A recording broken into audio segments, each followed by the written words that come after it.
nëse im vlla që po mbaron është në gjimnaz aktualisht do të shkollohet në një shkollë në Universitetin Evropian, nëse Shqipëria do ishte pjesë e Bashkimit Evropian, im vlla do studonte me kosto shumë më të ulta në një universitet evropian. Kjo është gjë shumë pozitive.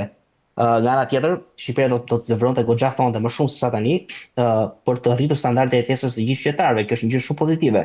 Nga ana tjetër, ti s'do kishe më shqiptar në Shqipëri sepse njerëzit do iknin në vendin e Bashkimit Evropian tani më në një treg të liberalizuar pune.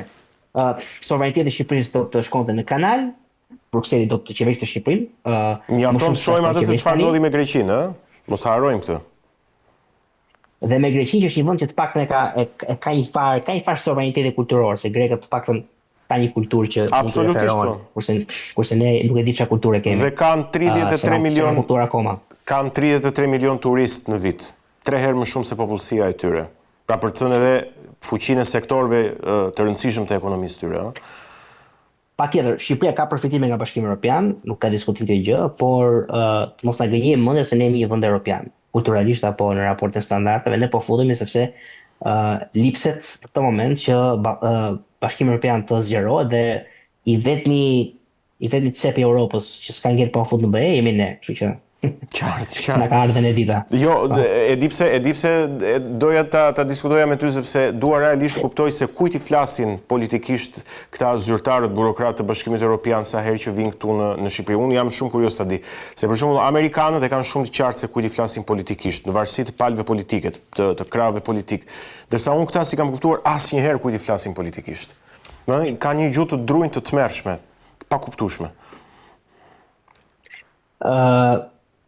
Ka interpretime të caktuara, mendoj që Bashkimi Evropian nuk ka të influencë ka Shtetet Bashkuara të Amerikës, se në një mënyrë u flasin të gjithë aktorëve politik, edhe në një mënyrë japin dhe urdhra indirekte. Bashkimi Evropian nuk jep urdhra, jep sugjerime.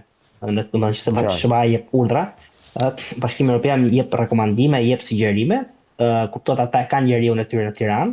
Nëse marrëdhëniet midis Ramës dhe Trumpit janë të ftohta, Rama kryesisht ka pas marrëdhënie të mira me amerikanët, por nuk i ka aq të ngrohta sa që ka me Bashkimin Evropian. Do të po të kujtojmë dhe në vitet e para të qeverisjes së tij, Rama ishte djali i vogël i Angela Merkel, domethënë një Benjamin politik Angela Merkel, ka marrëdhënie shumë të mira me Macronin, i ulet Giorgia Melonit në gjuhë, për domethënë ka marrëdhënie shumë të ngrohtë me udhëheqësit evropian, nuk e ka këtë me amerikanët.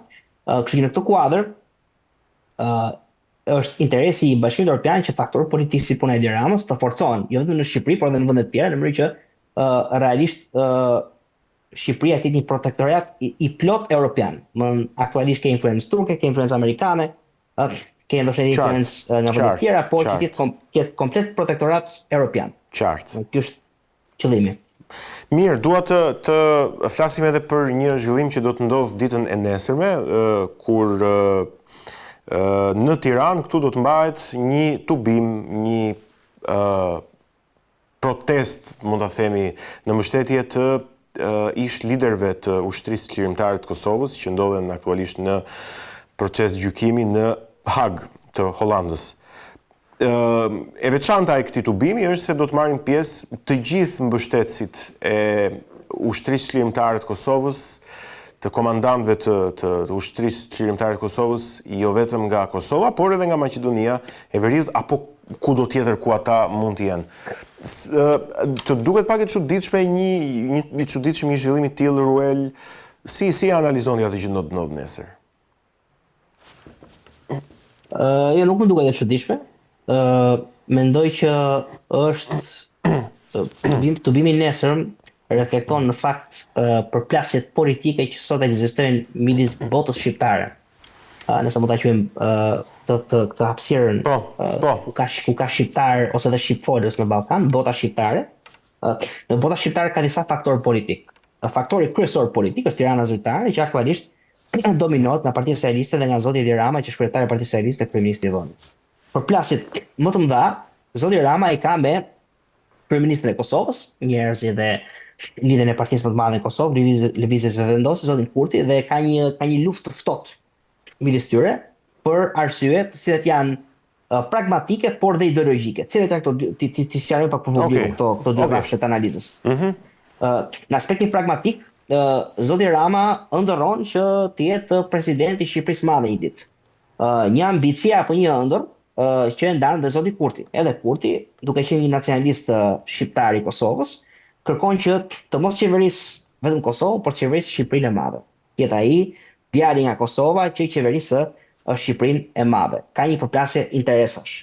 Ka edhe një përplasje mendoj ideologjike në letër, edhe Rama, edhe Kurti janë të dy progresistë të majt, por siç e dim mjaft mirë edhe unë edhe ti e gon, sot përplasja nuk është më midis të majtës dhe djathtas, por është midis globalistëve e sovranistëve. Dhe zoti Rama është një majt globalist, zoti Kurti është një majt sovranist. Kështu që këtu ka një përplasje ideologjike dhe konkretisht, nëse zoti Rama kërkon Bashkimin Evropian e pastaj Bashkimin Kombëtar, zoti Kurti kërkon Bashkimin Kombëtar e pastaj Bashkimin Evropian.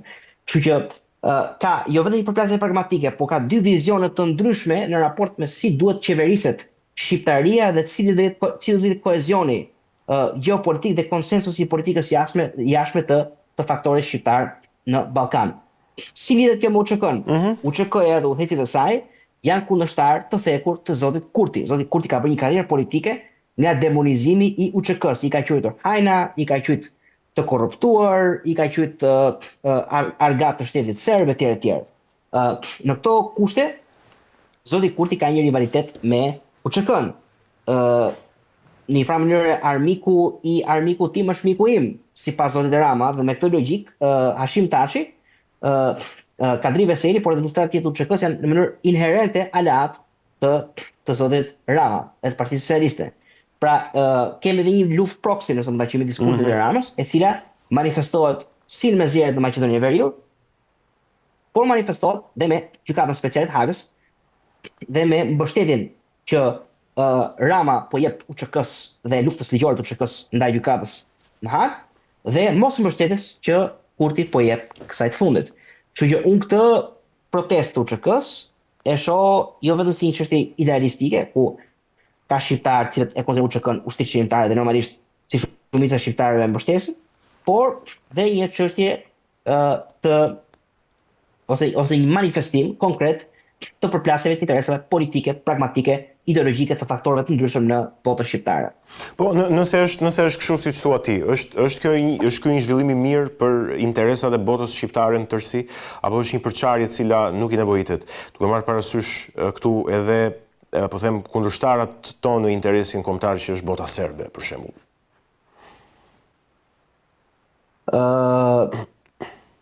Mendoj që protesta e për UÇK-n në vetvete nuk i përçan shqiptarët, nuk i përçan këta faktorë politik, sepse Rama dhe Kurti kanë pas marrëdhënie jo të mira edhe para kësaj proteste, domethënë nuk është e re kjo gjë.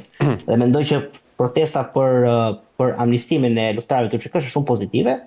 Në një farë mënyrë afirmon atë të vërtetë që ne e dimë si shqiptarë, që UÇK-ja pavarësisht gabimeve që mund të bëjë luftës Kosovë, siç çdo ushtri shqiptare apo si çdo milici shqiptare do mund të bënte, UÇK-ja ka bërë një luftë të drejtë në Kosovë për ndalimin e represionit ushtarak, ekonomik, politik, social serb ndaj shqiptarëve të Kosovës dhe për më vonë për të vendosur në vend një padrejtësi të bërë me shqiptarë nga konferenca e Londrës në vitin 1913 që trojet shqiptare të Kosovës ja dha atëherë mbretërisë serbo-kroato-slovene dhe më specifikisht të Serbisë. Që nuk mendoj që protesta e UÇK-s është zhvillim më negativ, është shumë pozitiv për botën shqiptare. Nga ana tjetër, përplasjet Rama Kurti janë sigurisht jo produktive dhe jo të mira për botën shqiptare. Ti përmendë botën serbe, shiko pak sinergjinë politike që ka presidenti Vučić me counterpartin e tij ose me homologun e tij në Republikën Srpska, Milorad Dodik. Pra janë në unison të plot politik. Serbia e Madhe apo bota serbe është unison të plot politik. Sigurisht që unë jam i bindur se nëse ti hyn thellë këtyre muhabeteve, bota shqiptare dhe bota serbe në fakt nuk janë kundërshtarë të njëra tjetrës, janë aleatë të njëra tjetrës, në sensin që janë dy popull më të mëdhenj të Ballkanit Perëndimor që të dy duan të zgjerojnë territoret e tyre historike për shkak të padrejtësive që u han bërë, dhe sigurisht që shkëmbimi kufive në Kosovë do ishte një gjë fantastike që për shef Bujanos Medveç t'i bërkosh në Kosovë, ato enklavat serbe t'u jepeshin serbëve dhe konflikti shqiptaro-serb mbyllet aty edhe edhe serbët dhe shqiptarët ndjekin në mënyrë të mëvetshme aspiratat e tyre për bashkim kombëtar në rajonet respektive, serbët me serbët e Bosnjës, ne me shqiptarët e Maqedonisë dhe Malizit dhe Kosovën. Pra nuk mendoj që janë antiteta një tjetrës, por kjo është historia që na shitet. Sidoqoftë, nëse ti do një botë shqiptare të fortë, duhet që udhëhecit e dy vendeve më të mëdha shqiptare, shqiptolse, Edi Rama dhe Albin Kurti të jenë unison politik me njëri tjetrin dhe kjo nuk po ndodh. Qartë. Mirë, duhet kaloj pak tani tek zgjedhjet Kosovë, e fundit që do flasim bashk. Si i 5 zgjedhjet e 12 tetorit Kosovë, ato prodhuan në masën dërmuese balotazhe, pra ende nuk kemi një rezultat i qartë. Për shembull, po themi 3 komuna ka fituar pa balotazh vetëvendosja, 3 komuna ka fituar pa balotazh PDK, nga 2 komuna kanë fituar LDK dhe AAK. Mos gaboj edhe nisma socialdemokrate. Tani, por çështja është që prodhuar shumë balotaruel kjo. Unë do të në fakt të bëj tre vështrime në raport me zgjedhjet në Kosovë. E para njëherë fakti që ka kaq shumë balotazhe të tregon për cilësinë e demokracisë kosovare, që sigurisht ka probleme. Në bazë të Freedom House është një regjim hibrid, një demokraci e paplot, por unë mendoj që në raport me Shqipërinë është një demokraci shumë më kompetitive.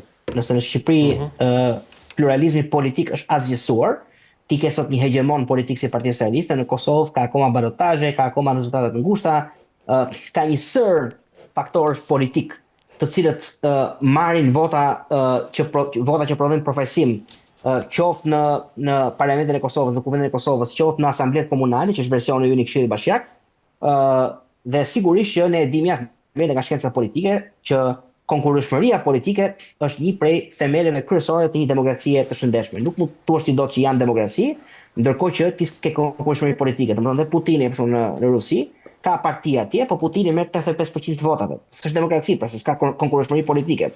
Kështu që në këtë sens, ky është vështrimi i parë që unë dua të bëj, konkurrueshmëria politike. Së dyti, një rezultat shumë i mirë i listës serbska, lista serbe, e cila ka marrë 9 komuna pa balotazh, i ka fituar në mënyrë plebiscitare. Ky është një reagim i drejtë për drejtë i komunitetit serb dhe i Beogradit zyrtarit, që ka kuptohet vazhdon ta ketë fuqishme tutelën e vet mbi komunitetin serb atje. Kujtojmë që në vitin 2000, mos gabojmë, vitin 2021 apo 2020 pati zgjedhjet parakoshme, zgjedhje bashkiake në Kosovë. Kryetarët e komunave serbe refuzuan të marrin pjesë, ma korrigjoti vitin as 2021-2022. Kryetarët e komunave serbe refuzuan të marrin pjesë, aty u futën kryetarë shqiptar, pati protesta të mëdha, zgjedhjet nuk u mbajtën, tani më rikthehemi në një status quo të re politike, që ne jemi mësuar ta shohim në Kosovë që komunat serbe dominohen fakt nga kryetar komunash serb.